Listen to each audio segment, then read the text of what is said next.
Well, folks, strap in, because we're diving into the fantasy smackdown of the century. Lord of the Rings versus Game of Thrones. On one side, we've got Tolkien's gold-plated masterpiece. Epic quests, noble heroes, and a ring that doesn't fuck around.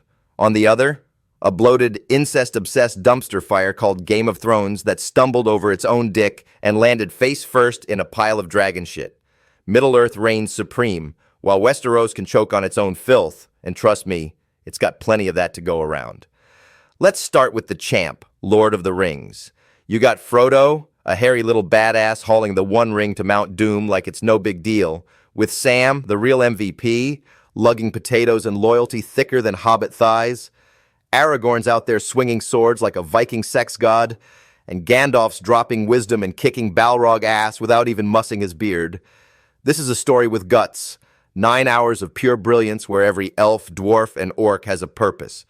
Tolkien didn't just write a book. He built a goddamn universe that's been schooling fantasy since your grandpa was in diapers.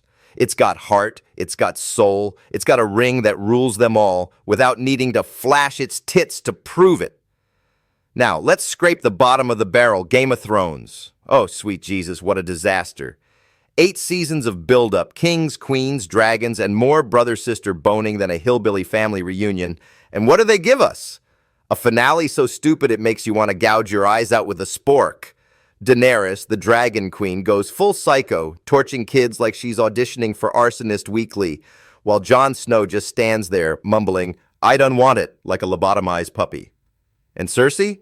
She spends years scheming just to die under a pile of bricks. Bravo, geniuses. The writers took every good idea, threw them in a blender with piss, and hit puree. This ain't gritty. It's a goddamn embarrassment. Let's talk choices. Game of Thrones made some real winners, didn't it? How about the Red Wedding? Oh yeah, they hyped it up like it was some genius gut punch. Boo-hoo, everyone's dead, so shocking, big deal. It's just a bunch of assholes getting knifed at a party. Meanwhile, Lord of the Rings has Boromir taking arrows like a champ and still fighting for his boys. That's tragedy with balls. Gots all, look, we killed your faves. Yeah, congrats, you edgy pricks. You turned a wedding into a slaughterhouse and called it art. Then there's the inbreeding, Lannisters screwing each other like it's a royal tradition. Jaime and Cersei? Gross. It's not romance, it's a genetic car crash. Tolkien gave us Éowyn slaying the Witch King, not humping her brother for plot points. And that ending, holy shit, what a train wreck. Bran, the creepy kid who stares at trees, becomes king? What's he gonna do, bore the realm to death? Arya sails off to nowhere, Jon pets his dog, and Daenerys gets shanked like a discount Targaryen. It's like the writers got drunk, threw darts at a board, and said, "Fuck it, that'll do."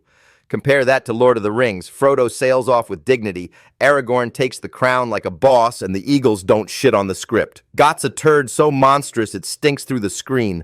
Plot holes, dumb twists, and a red wedding that's just overhyped gore porn. Middle-earth has Helm's Deep, a battle that'd make Westeros piss itself and run home crying to mommy. So Got fanatics, go ahead, defend your precious little shit show.